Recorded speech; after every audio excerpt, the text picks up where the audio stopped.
ശ്രീ പ്രശാന്ത്, ഈ സുകുമാരക്കുറുപ്പെന്ന് പറഞ്ഞാൽ മതി, വേറെ മുഖവുരയൊന്നും ആവശ്യമില്ല. കാണാതായിട്ട് വർഷം ഏതാണ്ട് അരനൂറ്റാണ്ടാകാൻ പോകുന്നു. ഇപ്പം സുകുമാരക്കുറുപ്പിനെ കുറിച്ചുള്ള വാർത്ത വീണ്ടും സജീവമായിരിക്കുകയാണ്.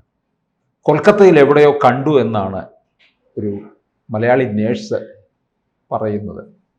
ആയിരിക്കും സുകുമാരക്കുറുപ്പിനെ കുറിച്ച് ഓർമ്മിച്ചെടുക്കാൻ ഇനി നമുക്ക് രസകരമായിട്ട് സംസാരിക്കേണ്ട കാര്യമാണല്ലേ? അല്ല, വളരെ പഴക്കമുള്ള ഒരു കൊലക്കേസാണല്ലോ.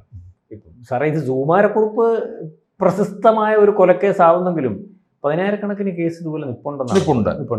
ഇതിനകത്ത് പ്രാധാന്യം പലതരത്തിൽ. അതെ, ഇതിനകത്ത് അജിത ബീഗം ഇപ്പം ക്രൈംബ്രാഞ്ച് IG ഉണ്ടല്ലോ, അവരെ ക്രൈംബ്രാഞ്ചിൽ ചുമതല ഏറ്റെടുത്തതിന് ശേഷം ഇവർ ഈ പഴയ ഫയൽ, ലോങ് പെൻഡിങ് ഫയൽസ് എടുത്തു പരിശോധിക്കുന്നതും അല്ലെങ്കിൽ അതിന് തീർപ്പാക്കണം എന്നുള്ളൊരു രീതിയിലേക്ക് ഫയലുകൾ ഒരാൾ ഒരു നേതൃത്വത്തിൽ വരുമ്പോൾ പുള്ളി, അപ്പം അതിനകത്ത് വന്ന ഒരു ഇതാണ് സുകുമാരക്കുറുപ്പിനെ പറ്റി. അതായത് അല്ലെങ്കിൽ ആ ഒരു കേസിന് തീർപ്പുണ്ടാക്കിയാൽ ഒരുപക്ഷെ അവർക്കൊരു ഇമേജ് ഉണ്ടാകുകയും, കാരണം ഒരു വലിയ ദുരൂഹമായിട്ടുള്ള കേസ്. കാരണം ഒരിക്കലും അത്തരത്തിലൊരു പ്ലാനിങ് അതുവരെ ആരും സിനിമയിലും അല്ലെങ്കിൽ ബോളിവുഡിലും ഒക്കെ കാണുന്നുള്ളൊരു പ്ലാനിങ് ആയിരുന്നല്ലോ. കാരണം ഒരു ഫിലിം റെപ്രസെൻറ്റേറ്റീവിനെ കൊല്ലുന്നു, കാറിനകത്ത് അല്ലെങ്കിൽ കൊന്നതിന് ശേഷം കാറിനകത്തിട്ട് കത്തിക്കുന്നു, ആ കാറ് സുകുമാരക്കുറുപ്പിൻ്റെ പേരിലാകുന്നു.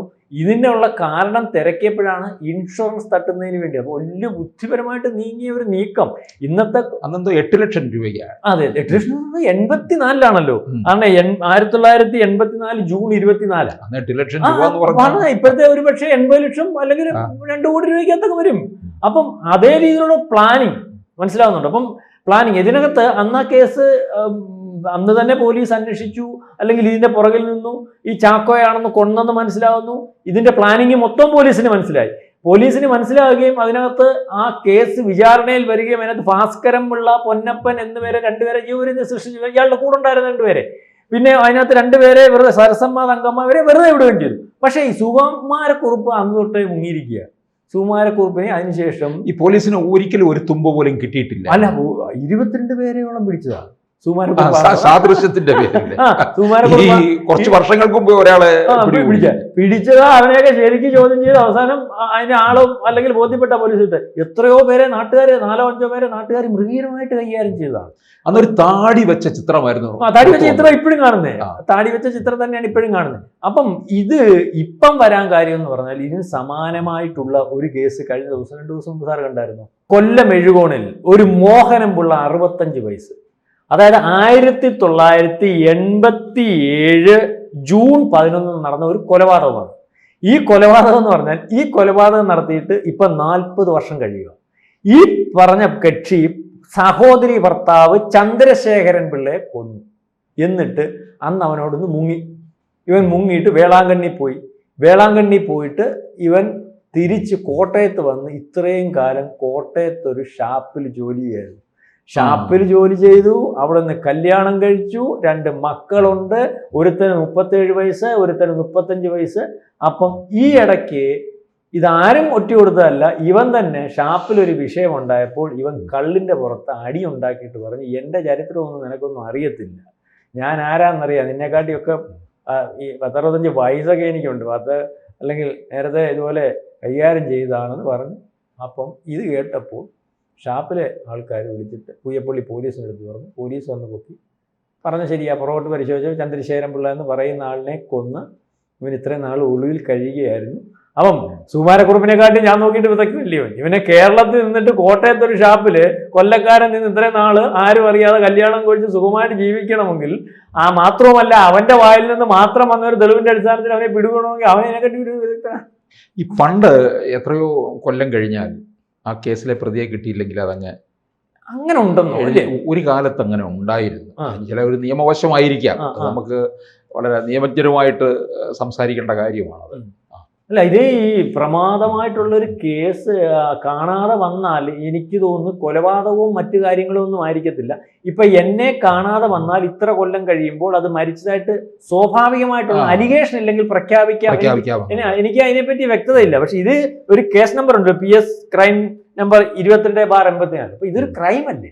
അതെ. കാരണം നമ്മുടെ രാജ്യത്ത് ഭരണഘടനയുണ്ട്, ഭരണഘടനയ്ക്ക് അനുശാസിക്കുന്ന അത് വിരുദ്ധമായിട്ടുള്ള ഒരു കാര്യമാണ്. അപ്പൊ അത് പ്രതി എവിടെയെങ്കിലും ഉണ്ടെങ്കിൽ ഇത്ര കൊല്ലം കഴിഞ്ഞിട്ട് അവൻ രക്ഷപ്പെട്ടു പോകുന്ന ഒരു അവസ്ഥയൊന്നും ഇല്ലല്ലോ. കാരണം ഇനിയിപ്പോ ഇവൻ വരികയാണെങ്കിൽ നമ്മൾ പറഞ്ഞതുപോലെ പിടിച്ചകത്തിട്ട് ശിക്ഷിക്കാനും നോക്കത്തില്ല. ഈ സുകുമാരക്കുറുപ്പ് വരികയാണെങ്കിൽ ലോകം മൊത്തം അറിയാം സുകുമാരക്കുറുപ്പായിരുന്നു. മാവേലിക്കരക്കാരനായിരുന്നു. മാവേലിക്കര. ഇപ്പൊ ഇയാളെ മാവേലിക്കര അവിടെ ഒരു ഗ്രൗണ്ട് വെച്ചാണ് ചെയ്യുന്നത്, മുക്കം എന്ന് പറയുന്ന സ്ഥലത്ത്. നമ്മുടെ ഏറ്റവും ഇദ്ദേഹത്തിന്റെ വീടിന്റെ 2 കിലോമീറ്റർ താമസിക്കുന്നിടത്ത് നിന്ന് 2 കിലോമീറ്റർ അപ്പുറത്തും കണ്ടേ ഉള്ളൂ. ആരുടെ ആഭ്യന്തരമന്ത്രി രമേശ് ചെന്നിത്തലയുടെ ഈ സ്ഥലം, ഈ കൊലപാതകം നടന്ന സ്ഥലം എന്ന് പറഞ്ഞത്. ആ സ്ഥലത്തിന്റെ പേര് ഇപ്പൊ തന്നെ മുക്കം എന്ന് പറയുന്ന സ്ഥലമാണ്. അപ്പം ഇതിനകത്ത് 2 പേരെ ജീവൻ പര്യന്തം ശിക്ഷിച്ചിട്ടുണ്ടല്ലോ. സാറേ ഇനി സുകുമാരക്കുറുപ്പിനെ ഇന്നത് പിടിക്കുമെന്ന് വെച്ചോ, അല്ലെങ്കിൽ സുകുമാരക്കുറുപ്പിനെ സാറ് പറഞ്ഞതുപോലെ കൽക്കട്ടയെ വെച്ച് രത്നമ്മ എന്ന് പറയുന്ന ഒരു സ്ത്രീ കണ്ടു. ഈ രത്നമ്മ എന്ന് പറയുന്ന സ്ത്രീ കണ്ടതിന് ശേഷം സുകുമാരക്കുറുപ്പ് അല്ലയോ എന്ന് അവർ ചോദിക്കും. അവരവിടെ നേഴ്സായിട്ട് ജോലി ചെയ്യുമായിരുന്നു.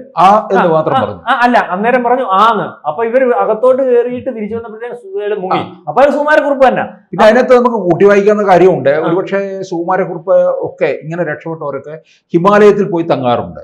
പക്ഷെ അതിന്റെ അങ്ങനെ അവിടെ കഴിയുന്നതിനിടയ്ക്ക് ഈ കൊൽക്കത്തയിൽ വന്നതായിരിക്കാം, എന്തെങ്കിലും ചികിത്സയുമായിട്ടും വന്നതായിരിക്കാം. എന്തായാലും അയാളല്ലെങ്കിൽ അയാൾ മുങ്ങേണ്ട കാര്യമില്ലല്ലോ. അതെ, അത് മുങ്ങേണ്ട കാര്യമില്ല. അപ്പൊ അവരുടെ ഈ രത്നമ്മ എന്ന് പറയുന്നവരുടെ മൊഴി ഇപ്പൊ രേഖപ്പെടുത്തിയിട്ടുണ്ട്. മൊഴി രേഖപ്പെടുത്തിയിട്ടുണ്ട്. അപ്പൊ എങ്ങനെയാണ് ഇവിടെ വെച്ചാണ് കണ്ടപ്പോൾ മൊഴി രേഖപ്പെടുത്തി. അപ്പൊ ഇതിനകത്ത് നമുക്ക് ആഭ്യന്തര വിഷയമായതുകൊണ്ടും പോലീസിന്റെ കാര്യമായതുകൊണ്ടും നമുക്കറിയാൻ പറ്റത്തില്ല. അവരതിന്റെ യഥാർത്ഥ സ്ഥിതി വെളിയിൽ പറയത്തില്ല. മനസ്സിലായില്ലേ? അപ്പൊ ഇതിനകത്ത് വീണ്ടും അത് അന്വേഷിക്കുന്നതിന് വേണ്ടിയുള്ള ഒരു തീരുമാനം എടുത്തിട്ടുണ്ടോ എന്ന് പറയുന്നത്. കാരണം ഇതിന്റെ പേരില് 100 കണക്കിന് വിദേശയാത്ര നടന്നിട്ടുണ്ട് ഈ കേസിനകത്ത് ഇയാളെ പിടിക്കുന്നതിന് വേണ്ടി. വലിയ വലിപ്പം. അത് എത്ര സംഘത്തെ രൂപീകരിച്ചിട്ടുണ്ടായിരുന്നു അറിയാം ഗവൺമെന്റ്. ലക്ഷക്കണക്കിന് രൂപ ചെലവായിട്ടുണ്ട്. കാരണം ഇതുപോലെ പലയിടത്തും സംശയമായിട്ടും പല പ്രശ്നങ്ങളുമായിട്ടും ഇങ്ങനെ പോയിട്ട് അവിടെ ചെന്ന് ഐഡന്റിഫൈ ചെയ്ത് പോലീസിന് ബോധ്യപ്പെട്ട് അത് അല്ലെന്ന് പറയുമ്പോഴാണ്. ഇപ്പൊ വിദേശത്ത് പോകണമെങ്കിൽ ചുമ്മാ പോകത്തില്ലല്ലോ. ഇപ്പൊ പശ്ചിമ ബംഗാൾ ഈ സ്ത്രീ പറയുന്നിടത്ത് അല്ലെങ്കിൽ സുകുമാരക്കുറുപ്പിന്റെ അടുത്ത് ഒരാൾ ഉണ്ട്. അപ്പൊ ഇവിടുന്ന് പോലീസ് രഹസ്യമായിട്ട് പോവാ. അതിനകത്ത് ആളിനെ കിട്ടുവാണെങ്കിലേ നമ്മൾ അറിയത്തുള്ളൂ. അല്ലെ ഇവിടുന്ന് പോലീസ് പോകുമ്പം അല്ലെങ്കിൽ എത്ര ഒരു സംഘത്തിനെ ഏർപ്പെടുത്തിയിട്ടുള്ള രഹസ്യ പോലീസ് പോകുന്നവരെ നമ്മൾ അറിയത്തില്ല. ആളിനെ കിട്ടുമ്പോൾ പോലീസ് സുകുമാരക്കുറുപ്പിനെ കിട്ടി, എവിടെ നിന്ന് കിട്ടിയാൽ നമ്മൾ അറിയും. അപ്പൊ ഇതുപോലെ ഈ വിഷയത്തിനകത്ത് വളരെ വലിയ വലിപ്പത്തിൽ അല്ലെങ്കിൽ ദീർഘമായിട്ട് പല രാജ്യങ്ങളും അല്ലെങ്കിൽ ഇന്ത്യയിലെ പല സ്ഥലങ്ങളിലും പല ഒരു സംഘത്തെ രൂപീകരിച്ചിട്ട് നടക്കാത്തതുകൊണ്ട് അടുത്ത സംഘത്തെ രൂപീകരിച്ച് ഇങ്ങനെ പല രീതിയിലും ഇതിന്റെ പുറകിൽ വലിയ വലിപ്പത്തിൽ നടന്നിട്ടുണ്ട്. അപ്പൊ ഇത് കിട്ടാം, വേണമെങ്കിൽ അങ്ങനെ ഉണ്ടാകാം. ഇതുപോലെ പലരും ഒളിച്ചിരിക്കുന്നു, അല്ലെങ്കിൽ ഇത്തരത്തിൽ നമ്മൾ വിചാരിക്കുന്നിടത്ത് സാറേ ഹിമാലയത്തിലായിരിക്കത്തില്ല, ഏതായാലും ഷാപ്പിലായിരിക്കും എന്ന് വേണം നമുക്ക് കരുതാം. ഇപ്പൊ അങ്ങനല്ലേ നമ്മൾ കണ്ടത്. ഇപ്പൊ അദ്ദേഹത്തിന് ജീവിച്ചിരിപ്പുണ്ടെങ്കിൽ ഒരു എത്ര 80-84 വയസ്സുണ്ടാവും അല്ലെ? അല്ലെ, അയാൾക്ക് അന്ന് എത്ര പ്രായം ഉണ്ടായിരുന്നു നമുക്കറിയത്തില്ല. അന്ന് ഏതാണ്ട് 40 വയസ്സ് അടുപ്പിച്ചു. 40 വയസ്സുണ്ടെങ്കിൽ ഇപ്പൊ 80 വയസ്സ് കാണും. 80 വയസ്സ് എന്തായാലും ഉണ്ട്. അപ്പൊ അന്ന് 40 ഉണ്ട് 80 വയസ്സാണ്. ഇപ്പൊ 40 വർഷത്തിന് മുമ്പ് പിടിച്ച ഒരു കേസാണല്ലോ 65 വയസ്സുകാരൻ. അല്ലെ, ഒന്നുകിൽ സുകുമാരക്കുറുപ്പ് ഇപ്പൊ പിടിക്കപ്പെടണം, അല്ലെന്നുണ്ടെങ്കിൽ കീഴടങ്ങിയാല് നമുക്ക് ഇനി അങ്ങോട്ടുള്ള കുറെ വാർത്തകൾ വളരെ കൗതുകമുള്ളതായിരിക്കും. അല്ല, അങ്ങോട്ടുള്ള വാർത്ത എന്ന് പറഞ്ഞാൽ ഞാൻ മുമ്പേ പറഞ്ഞല്ലോ, അങ്ങോട്ടുള്ള വാർത്ത എന്ന് പറഞ്ഞാൽ ഇയാളെ ഇനി വിചാരണ ചെയ്യണം. ഈ കേസ് തീർന്നതാണെന്ന് പറയാൻ തരും. കേസ് തീർന്നെന്ന് പറഞ്ഞാൽ പിടിച്ച പ്രതികളുടെ കേസാണ് തീർന്നിട്ടുള്ളത്. പിടിച്ച പ്രതികളുടെ കൂട്ടുപ്രതികൾ 2 പേരുടെ അല്ല, പിടിച്ചു കഴിഞ്ഞാൽ ഈ തെളിവെടുപ്പ് നടത്താനായിട്ട് അന്നത്തെ സ്ഥലത്തേക്ക് കൊണ്ടുപോകണം. അന്നത്തെ സ്ഥലത്ത് കൊണ്ടുപോകുമ്പോൾ ചിലപ്പോൾ അവിടെ ഒക്കെ ഈ റോഡിന് വീതി കൂട്ടിയോ അല്ലെന്നുണ്ടെങ്കിൽ ഏതെങ്കിലും തരത്തിൽ ഗതാഗതത്തിന് വീതി കൂട്ടി തിരിച്ചറിയാൻ വയ്യാത്ത വരാം. കാരണം മാറ്റിട്ടുണ്ട്, എല്ലാം അങ്ങനെ വരാം. അപ്പം അന്ന് ഇതിനകത്ത് കൂട്ടുപ്രതികളായിട്ടുള്ളവരെ ശിക്ഷിച്ചു, ഈ ഒരിക്കലും ശിക്ഷിച്ചു. അതിനകത്ത് കൂട്ടുപ്രതികളായ അന്ന് പിടിച്ച പ്രതികൾ 2 പേരെ 2 സ്ത്രീകളെ വെറുതെ വിടുന്നു. സുകുമാരക്കുറുപ്പിനെ ഇനി ഇതുപോലെ കുമാരക്കുറുപ്പ് കുറ്റക്കാരനാണെന്നല്ലോ പിടിക്കുന്ന പോലീസിനെ അറിയാമായിരിക്കും, വിചാരണ ചെയ്യുന്ന മജിസ്ട്രേറ്റിനെ അറിയാമായിരിക്കും. പക്ഷെ പറഞ്ഞിട്ട് കാര്യമില്ല. തെളിവുകളുടെ അടിസ്ഥാനത്തിൽ അയാളെ ഈ പറഞ്ഞതുപോലെ നേരത്തെ നടന്നതുപോലെ കൃത്യമായിട്ട് വിചാരണ നടത്തി അയാൾ കുറ്റക്കാരനാണെന്ന് തെളിവിന്റെ അടിസ്ഥാനത്തിൽ ബോധ്യപ്പെടുത്തിയാലേ അയാളെ ശിക്ഷിക്കാൻ പറ്റത്തുള്ളൂ. അപ്പൊ ഏതായാലും കിട്ടിയാൽ സാറ് പറഞ്ഞ പോലെ 84 വയസ്സോ 80 വയസ്സ് കാണും, പ്രാകൃതമായിരിക്കും. ഇന്നാളൊരു മൂപ്പിലാനെ ഇതുപോലെ ശിക്ഷിച്ചപ്പോൾ കൊണ്ടുവന്നിട്ടില്ലേ 54 വയസ്സോളം ഇങ്ങനെ വലിച്ചുകൊണ്ട് ആ അവസ്ഥയിലായിരിക്കും. പിന്നെ മാത്രമല്ല തീർന്നു വരണമെങ്കിൽ എങ്ങനെ പോയാലും ഒരു കോടതി ചിലപ്പോൾ സിമ്പതി ആയിരിക്കും ഇദ്ദേഹത്തിനോട്. കോടതിക്ക് സിമ്പതി ഇല്ലല്ലോ, ആരെയായാലും ശിക്ഷിക്കുമല്ലോ. അതുകൊണ്ടാണല്ലോ കഴിഞ്ഞ ദിവസം 86-90 വയസ്സുള്ള മനുഷ്യൻ ഇതുപോലെ ശിക്ഷിച്ച് കുറെ ജയിലിൽ കൊണ്ടുവന്ന് കണ്ടില്ലായിരുന്നു. കാരണം 4 പേര് പിടിച്ച് തൂക്കിക്കൊണ്ടാവും എന്ന് വെച്ചാൽ അത്രയ്ക്ക് വയ്യ. അങ്ങ് ജയിലിൽ ചെല്ലുമ്പോഴത്തേന് എത്തുന്ന അവസ്ഥയാണ്. അപ്പൊ ഏതായാലും സുകുമാരക്കുറുപ്പ് വീണ്ടും ഒരു കഥാപാത്രമാകുന്നു. ഇപ്പം ഈ കുറുപ്പെന്ന് പറയുന്ന ഒരു സിനിമ നേരത്തെ വന്നായിരുന്നു ദുൽഖറിനെ വെച്ച്, അന്നൊരു വിവാദമായതാ സുകുമാരക്കുറുപ്പിനെ ഹീറോ ആക്കുന്നു. എന്തായാലും സുകുമാരക്കുറുപ്പ് ഒരു ഹീറോ പരിവേഷത്തിൽ ഇപ്പോഴും നിൽക്കുന്നു എന്ന് വേണം കരുതാൻ, പറയാൻ. കൂടുതൽ വാർത്തകളും വിശേഷങ്ങളും നിങ്ങളിലേക്ക് എത്താൻ ABC മലയാളം സബ്സ്ക്രൈബ് ചെയ്യുക, ബെൽബട്ടനും അമർത്തുക.